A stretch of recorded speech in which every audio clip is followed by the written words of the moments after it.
tous ceux qui ont versé leur sang pour elle. Ces fidèles clandestins qui, pendant des décennies, ont sillonné les méandres de la presse britannique pour enfin la couronner ont été brutalement exclus du couronnement qu'ils avaient eux-mêmes orchestré. Leur fureur est actuellement palpable et se propage dans les cercles de la haute société, mais elle est insignifiante comparée à la tempête qui gronde au sein même de la famille. Le prince William et la princesse Catherine ne sont plus seulement frustrés. Ils auraient renoncé au faux semblant. La condamnation de la reine Camilla est définitive, et le mot qui résonne dans les couloirs de Buckingham Palace est glaçant à Dieu pour toujours. Les murs du palais ont été témoins de 1000 ans de lutte de pouvoir, de trahison et de rebondissements stupéfiants. Mais rien à l'époque moderne n'est comparable au séisme qui se déroule actuellement.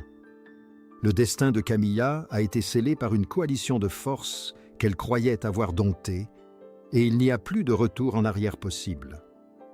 Une sentence définitive a été prononcée par la plus haute autorité, provoquant une onde de choc au sein de la monarchie et plongeant le monde dans l'incrédulité. Qu'est-ce qui a conduit à cette chute brutale et soudaine?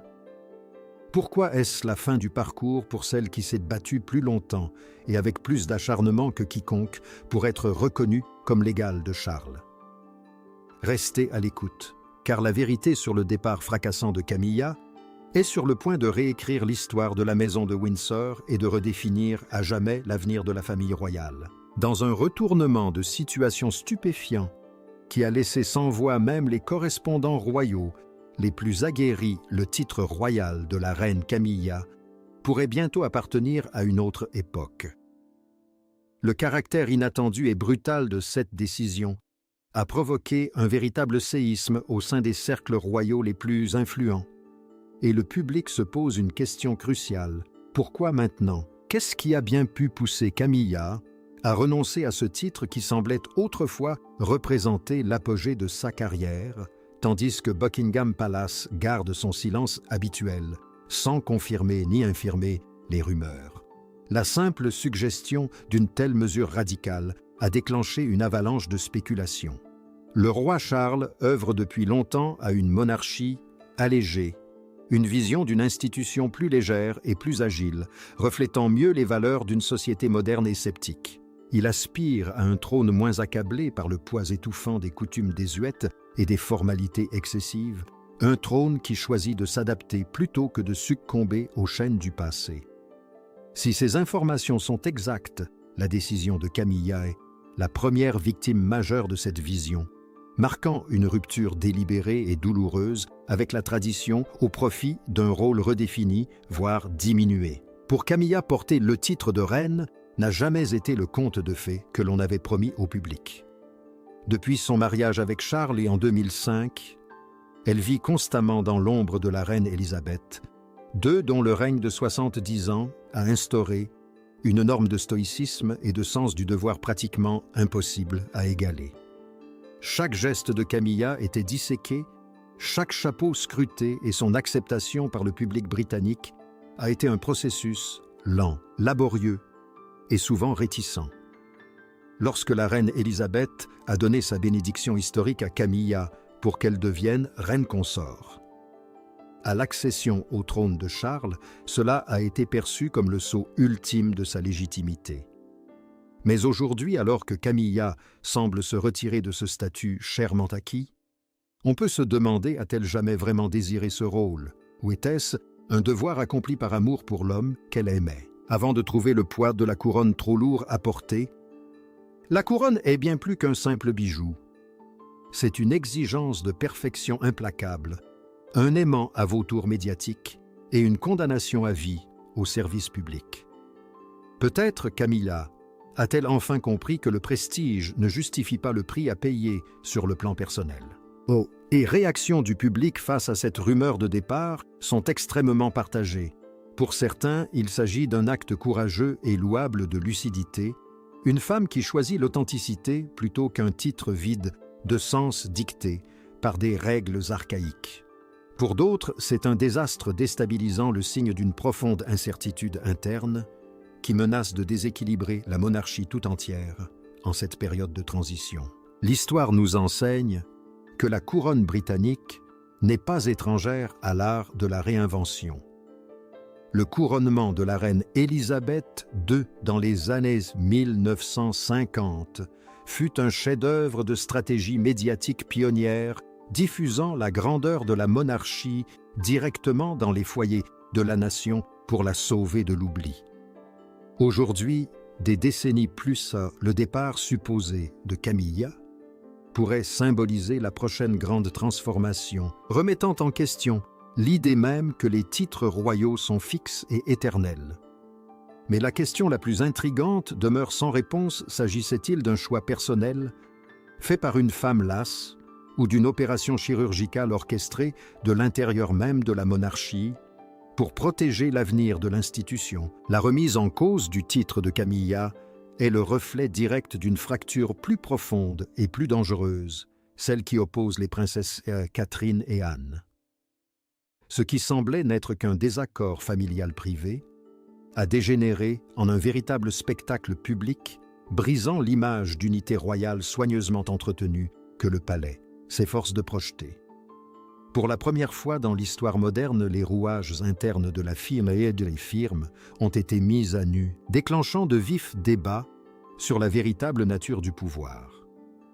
Le roi Charles se trouve désormais pris au piège d'un dilemme psychologique, tiraillé entre sa loyauté envers l'épouse, qu'il a soutenue durant ses années les plus sombres, et sa responsabilité envers les héritiers, garants de la pérennité de la monarchie. Son leadership est confronté à une épreuve extraordinaire qui définira son héritage.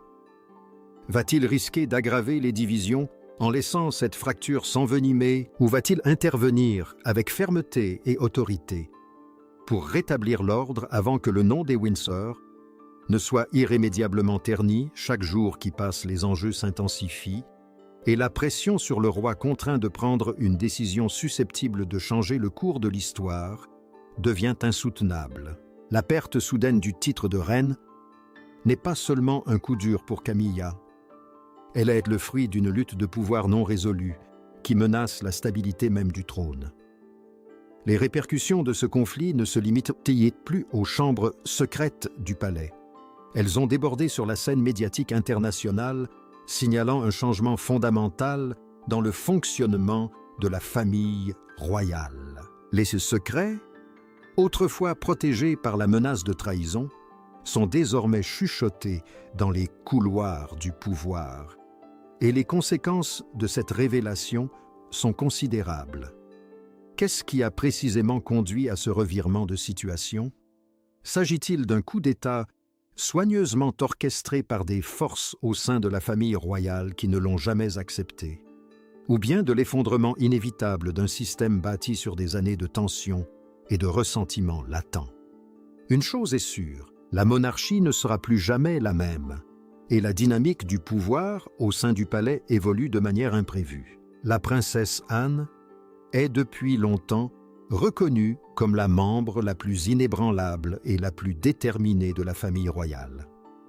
Elle incarne la discipline, une femme profondément attachée aux traditions que sa mère a défendues jusqu'à la mort. Contrairement à d'autres qui ont recherché la notoriété ou se sont retrouvés mêlés à des scandales, Anne Sat est restée une servante de la couronne d'une loyauté sans faille. Mais un événement imprévu a placé la princesse royale au cœur d'une tempête médiatique qui a même ébranlé le roi Charles.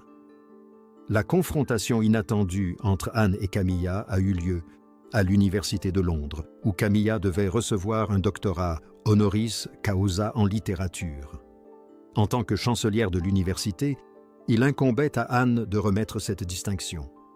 En apparence, l'événement était une leçon magistrale de protocole royal, hochement de tête poli, sourire convenu et le faste universitaire habituel. Mais en coulisses, un drame bien plus sombre se tramait. Dès le fin... La tête.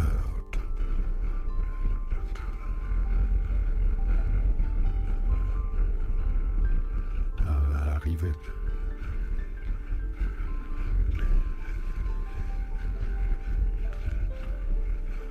Observe.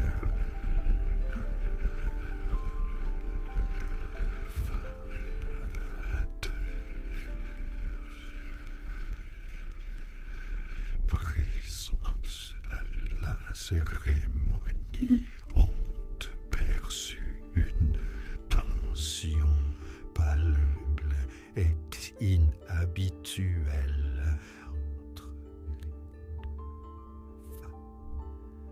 Lorsque Camille fit signe à Anne d'entrer, la première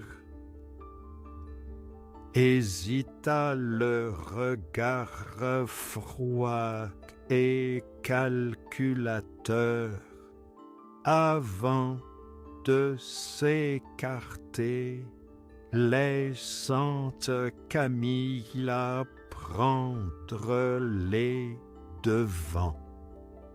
Pour un observateur non averti, il n'agit que pour ceux qui connaissaient les usages.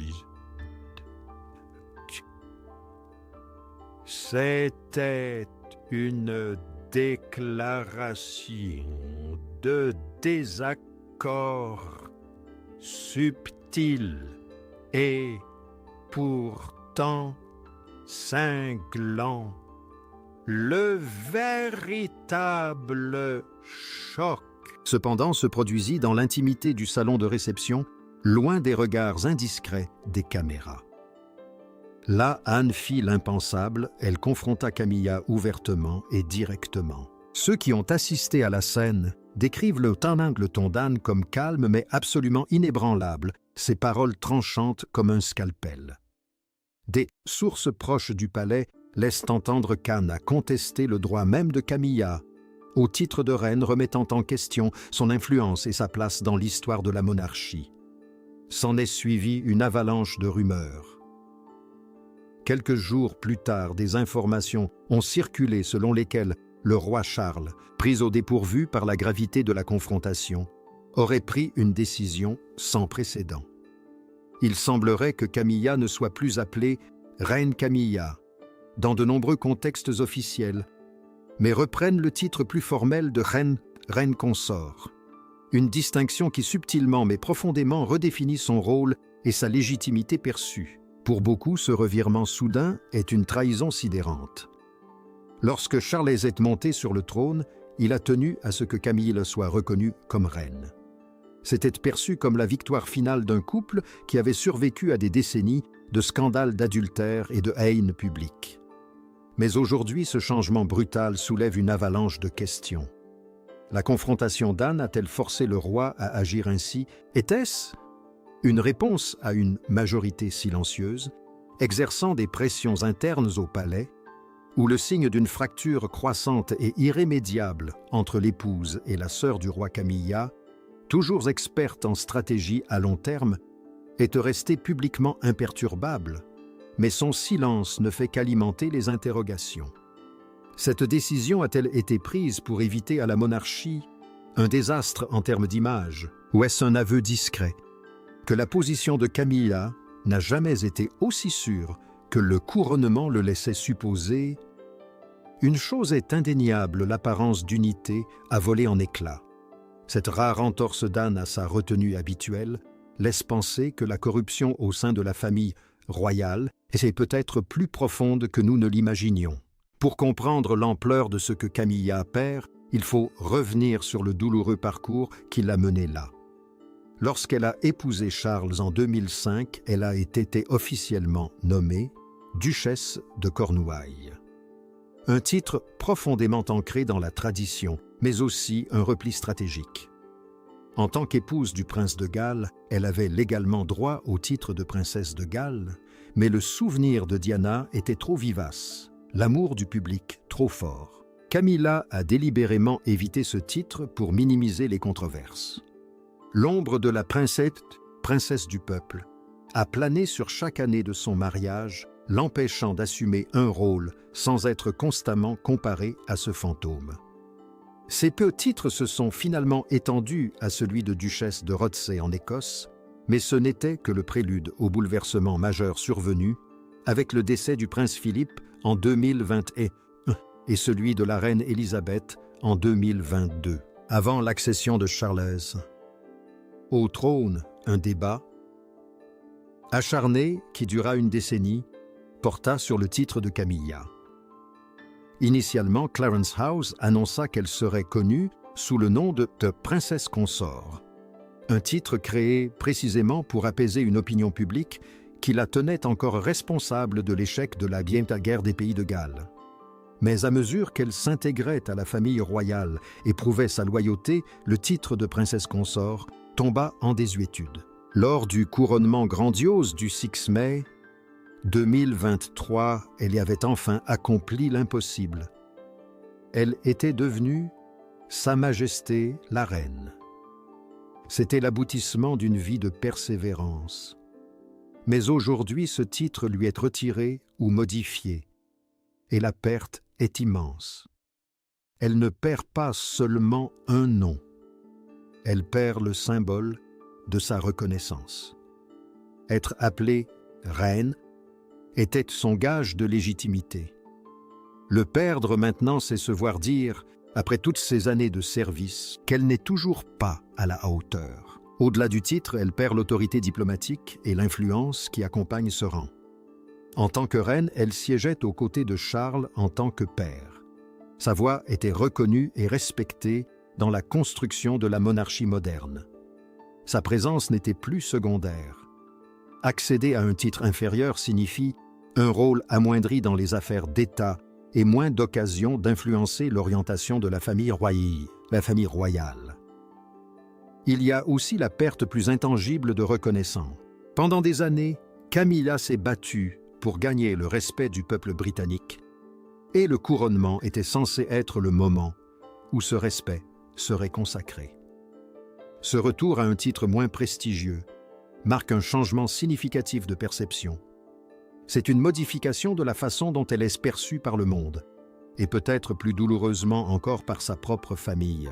La tension entre Camilla et la jeune génération, William et Catherine, a atteint un point de non-retour. Selon certaines sources, William, farouchement attaché à l'héritage de sa mère et à l'ascension sociale de son épouse, a joué un rôle déterminant dans la redéfinition du rôle de Camilla. Ceux qui l'ont aidé à accéder au trône sont désormais marginalisés et l'exclusion de son entourage des événements clés a engendré un climat de colère explosive. Tom Parker Bowles, le fils de Camilla, serait furieux du manque de respect perçu envers sa mère. Il l'a vue endurer pour des décennies d'être la femme la plus détestée de Grande-Bretagne, pour finalement voir sa victoire lui être arrachée, au moment même où elle atteignait le sommet. Mais la condamnation qui lui est infligée semble être une décision collective des puissants du palais, une tentative de garantir que l'avenir de la monarchie appartienne à la lignée successorale et non au conjoint. Est-ce le début d'une famille royale plus dynamique et tournée vers l'avenir ou le commencement d'un lent déclin? En renonçant au titre de reine, Camilla pourrait faire un choix stratégique pour se concentrer sur les causes qui lui tiennent le plus à cœur. La sensibilisation aux violences conjugales, l'alphabétisation et les droits des femmes, sans le poids écrasant des obligations protocolaires, libérée du carcan rigide des obligations royales. Elle pourrait investir son influence dans ces initiatives avec une plus grande détermination. Certains affirment que la véritable influence ne se mesure pas au titre, mais à la capacité d'apporter un changement significatif. Cette décision pourrait être une affirmation audacieuse d'authenticité à une époque où le public aspire à la vérité plutôt qu'au faste. Elle pourrait jeter un pont entre une institution millénaire et un monde moderne qui valorise l'engagement plutôt que le statut. Le départ de la reine Camilla laisse un vide qui accentuera inévitablement la pression sur William et Catherine. Désormais, sous les feux de la rampe, ils doivent assumer le poids d'une monarchie qui perd ses figures historiques. Alors qu'ils préparent leur propre accession au trône, le drame qui entoure Camilla leur sert d'avertissement. Il prouve qu'au sein de la maison de Windsor, les titres sont conférés par le peuple et la famille et peuvent être retirés tout aussi rapidement. La sentence infligée à Camille rappelle que la loyauté envers l'institution doit toujours primer sur l'ambition personnelle.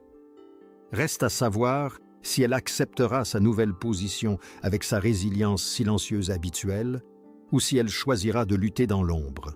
Une chose est sûre, l'avenir de la monarchie britannique s'écrit actuellement sous le signe de la trahison et de la transition.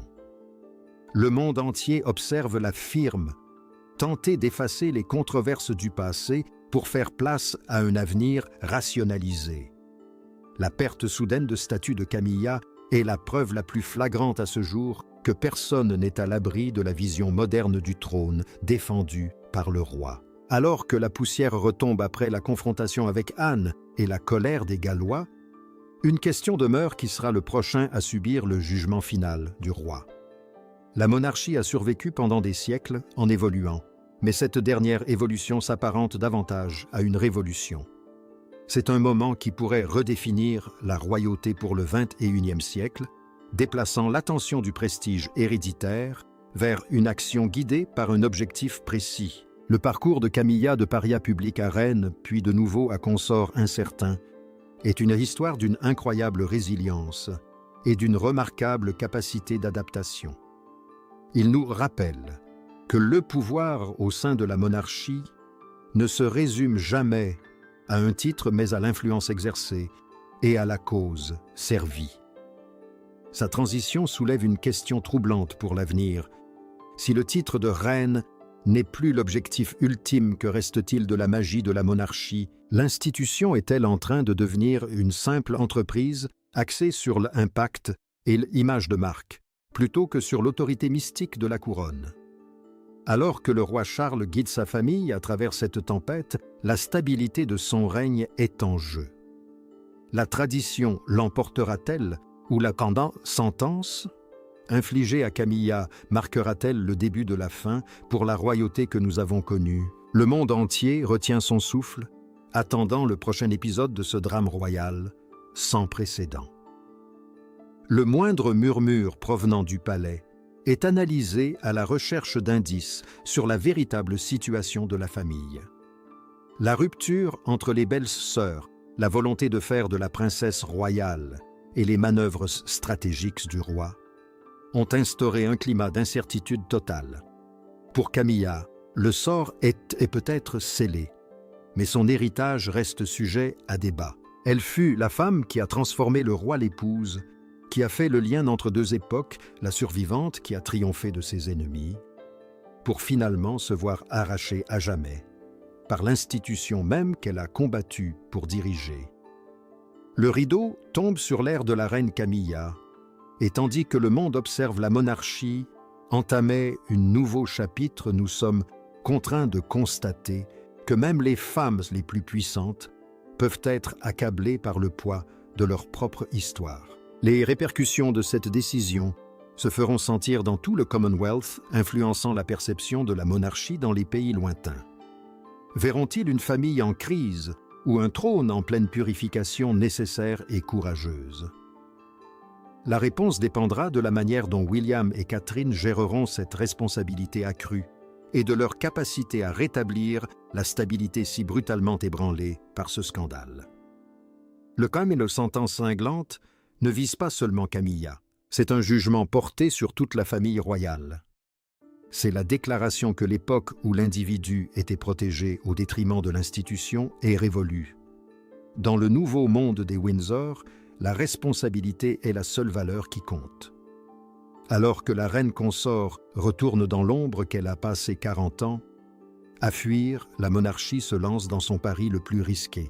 Que pensez-vous de la sentence choquante infligée à la reine Camilla? Était-ce une mesure nécessaire pour protéger l'avenir de la famille royale ou une trahison cynique envers une femme qui a consacré sa vie à la couronne? Les dissensions internes au sein de la famille royale.